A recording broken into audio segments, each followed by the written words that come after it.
నమస్తే. Welcome to my channel. నమస్తే, welcome to my channel. Bigg Boss సమాజానికి, ముఖ్యంగా యువతకు తప్పుడు సందేశం ఇస్తుందని గజ్వేల్కు చెందిన యువకులు జూబ్లీ హిల్స్ పిఎస్లో ఫిర్యాదు చేశారు. బిగ్ బాస్ నిర్వాహకులు సమాజం సిగ్గుపడే విధంగా అసభ్యకరమైన కంటెంట్తో షో నిర్వహిస్తున్నారని, సమాజంలో విలువలు లేని వారిని ఎంపిక చేస్తున్నారని తెలిపారు. కర్ణాటక తరహాలో ఇక్కడ ఆ షోను వెంటనే నిలిపివేయాలని వాళ్ళు కేసు పెట్టడం జరిగింది. లేదు అంటే బిగ్ బాస్ను ముట్టడిస్తామని వాళ్ళు హెచ్చరించారు. సో దానివల్ల ఎలాంటి ఉపయోగం లేదని నేను గతంలోనే ఒక వీడియో చేశాను. దాని వలన చెడిపోయిన యువత ఉంది, కానీ మంచి జరిగిన సందర్భాలు చాలా తక్కువగా ఉన్నాయి. సో దాన్ని మనం ఇంతగా ఆదరిస్తున్నాం కాబట్టే అది ఇంకా దాన్ని షోలు చేయగలుగుతున్నారు, అంటే దాన్ని రన్ చేయగలుగుతున్నారు. ఎంతవరకు దాన్ని చూడడం మానేస్తే అంత బెటర్గా ఉంటుంది.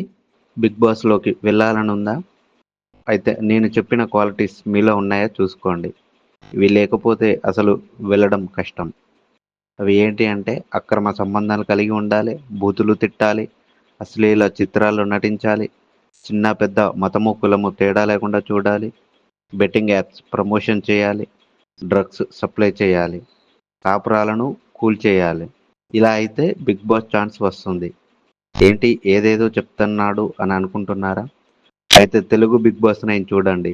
అందులో ముందు చేరిన కంటెస్టెంట్స్ కానీ, వైల్డ్ కార్డ్ ద్వారా వెళ్ళిన కొంతమందిని చూడండి. వీళ్ళ వల్ల ఏర్పడిన వివాదాలు కానీ ఒక్కసారి చూడండి, తెలుస్తుంది. అసలు బిగ్ బాస్ షో మూసివేయాలని చాలామంది ట్రై చేశారు, కానీ అది కుదరలేదు. లేకపోతే ఈ దరిద్రాన్ని ఇంకా చూస్తున్నాం. ఒకదాన్ని చూసి అన్ని రాష్ట్రాలు మొదలుపెట్టాయి. హిందీ, మలయాళం, కన్నడ ఇలా ఒకదాని తర్వాత ఒకటి మొదలు పెట్టడం స్టార్ట్ చేశాయి. ఇక్కడ చూసినా ఇలాంటి దరిద్రాల బ్యాక్గ్రౌండ్లే ఉన్నాయి. ఎందుకంటే మళ్ళీ వీటికి హోస్టులుగా మనం అభిమానించే నటులు కానీ, వీళ్ళు మంచి మంచి సినిమాలు చేస్తుండడం కానీ చూస్తూనే ఉంటాం. ఇలాంటి షోలు చేస్తే వీళ్ళకున్న మంచి పేరు కానీ, వీళ్ళ మీద ఉన్న నమ్మకం పోతుంది. వీళ్ళు వారం వారం వచ్చి వాళ్ళతో మాట్లాడడం, వాళ్ళతో హోస్ట్ చేయడం చాలా గలీజ్గా అనిపిస్తుంది.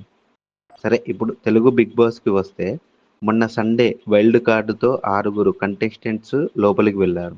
వాళ్ళు ఎవరంటే దివ్వెల మాధురి, రమ్య మోక్ష, అయాత్ జీనాథ్, శ్రీనివాస్ సాయి, గౌరప్తి గుప్తా, నిఖిల్ నాయర్.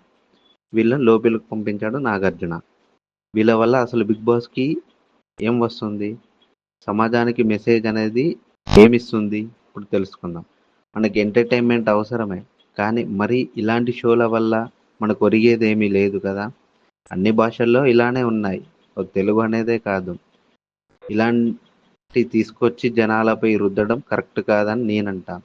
కన్నడంలో బిగ్ బాస్ను మూసేశారు, ఎందుకంటే బిగ్ బాస్ లోపల వ్యర్థాలు ఏమైతున్నాయో అవి బయటికి వెళ్ళి ప్రజలను ఇబ్బంది పెడుతున్నాయని చాలా కంప్లైంట్స్ వచ్చిన తర్వాత అధికారులు వెళ్ళి అక్కడ బిగ్ బాస్ను మూసేశారు. అయితే ఇదే కారణమా లేదా ఇంకేమన్నా ఉందా అనేది ఇంకా బయటికి రాలేదు, కానీ మొత్తానికైతే మూసేశారు. ఇదే తెలుగులో కూడా చేస్తే అయిపోతుండే. సరే, దానికి అంత సపోర్ట్ ఎందుకు చేస్తున్నారు మరి జనాలు అంటే, ఒక డైలాగ్ ఉంటుంది, భయం వేస్తుంది కదా అని హర్రర్ సినిమా చూడడం మానేస్తామా? ఇది అంతే. ఎందుకంటే మనిషి ఆశాజీవి, ఎక్కడ ఏం జరుగుతుందనే కుతూహలంతో చూస్తాడే తప్ప మరి మోజుపడి మాత్రం చూడడు. ముందు బాగానే చేస్తారు. తెలుగు బిగ్ బాస్ కానీ మొన్న సండే కూడా అంటే ఫస్ట్లో ఏం జరిగిందంటే బిగ్ బాస్లో 15 మంది కంటెస్టెంట్స్ అయితే సగం సెలబ్రిటీలను కానీ పంపించాడు, సగమేమో బయట వాళ్ళను పంపించాడు. సో మొన్న జరిగిన సండే రోజు కూడా అలాగే పంపిస్తాడేమో అని అనుకున్నాం, కానీ అందరినీ సెలబ్రిటీలనే, అంటే 6 సెలబ్రిటీలను పంపించాడు. ఇది ఎందుకంటే ఓన్లీ టీఆర్పీ కోసం ఎక్స్పోజింగ్ చేసే వాళ్ళను, కాపురాలను కూల్చే వాళ్ళను, అంటే దాంట్లోకి వెళ్ళాలి అంటే నువ్వేదో ఒకటి చెయ్యాలి ఖచ్చితంగా సమాజంలో. ఎక్స్పోజింగ్ కానీ, లేదు అంటే ఇతరుల పైన అనుచిత వాక్యాలు అంటే బూతులు మాట్లాడడం కానీ, లేదు అంటే అంటే మొత్తానికైతే సోషల్ మీడియాలో వైరల్ అయి ఉండాలి. అలా అయితేనే బిగ్ బాస్ ఛాన్స్ వస్తుంది. మళ్ళీ టీఆర్పీ కోసం ఇంత చేస్తారా?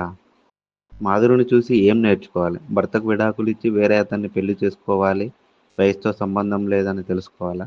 రమ్యను చూసి తనలాగా ఎక్స్పోజింగ్ చేయాలి, అలా బిజినెస్ పెట్టి తిట్టాలి అని తెలుసుకోవాలా? కొంచెమైనా బుర్ర ఉండాలి నాగార్జునకి. దాన్ని చూసి ప్రజలకి అసలు ఏం జరుగుతుంది అని గమనించాలి కదా ప్రజలు. చూడడం మానేస్తే అది ఆగిపోతుంది. మనం ఎగబడి చూస్తే అంతే కదా. దయచేసి దాని వలలో పడకండి. దాన్ని చూడడం మానేయండి. ఎందుకు చెప్తున్నానో అర్థం చేసుకోండి. దానివల్ల ఎలాంటి ఉపయోగం లేదు. పోయిన సంవత్సరం ఏమైందో చూశారు కదా. వాడెవడో రైతు బిడ్డ అని వచ్చి మనందరికీ లడ్డు పెట్టి టైటిల్ పెట్టి తీసుకెళ్ళాడు. పోనీ అప్పుడు ఏం అనౌన్స్మెంట్ చేశాడు? నేను గెలిస్తే ఆ డబ్బు మొత్తం పేద రైతులకు పంచిపెడతా అన్నాడు. అదే ఇప్పుడు డబ్బులతోటి జల్సాలు, ఎంజాయ్లు, అమ్మాయిలతో ఆ, ఎంజాయ్ చేస్తున్నాడు. సో అప్పుడు నాగార్జునకు పెద్ద అదే కదా.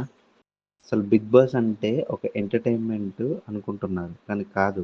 దానివల్ల నాగార్జున ఎంత సంపాదించుకున్నాడో చూసావా?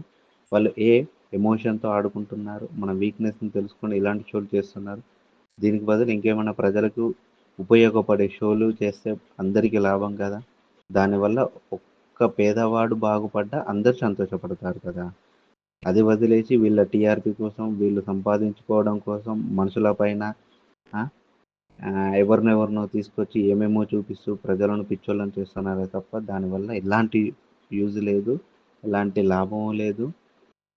దయచేసి ఇలాంటి అంటే ఇప్పుడు మీరు దాన్ని చూస్తుంటే దాంట్లో ఏం నేర్చుకున్నారో, దానివల్ల ఉపయోగాలేంటో కామెంట్లో చెప్పండి. నేను మళ్ళీ నెక్స్ట్ వీడియో ఇంకొకటి చేస్తాను. అంతేగాని దానివల్ల ఉపయోగాలు ఉన్నాయి, ఎంటర్టైన్మెంట్ వస్తుంది, దానివల్ల ఇంకా మేము కొన్ని నేర్చుకుంటున్నాము అంటే ఎవరితో ఎలా మాట్లాడాలి, ఎవరితో ఎలా ఉండాలి, మనకు డిఫెన్స్ ఎలా చేయాలి అనేది నేర్చుకుంటున్నాం అంటే అది రాంగ్, తప్పు అది. ఎందుకు అంటే మనం దాంట్లోకి వెళ్తేనే నేర్చుకుంటాము అనేది తప్పు అది. మనం బయట ఉన్నప్పుడు కూడా నేర్చుకోవచ్చు, ఎవరితో ఎట్లా మాట్లాడాలి, ఎవరితో ఎలా డిఫెన్స్ చేయాలి, ఎవరితో ఎలా నడుచుకోవాలి అనేది బయట ఉండి కూడా నేర్చుకోవచ్చు. సో నేను చెప్పేది ఏంది అంటే దయచేసి ఇలాంటి షోలను మనం ఎంత అవాయిడ్ చేస్తే అంత బాగుపడతాము.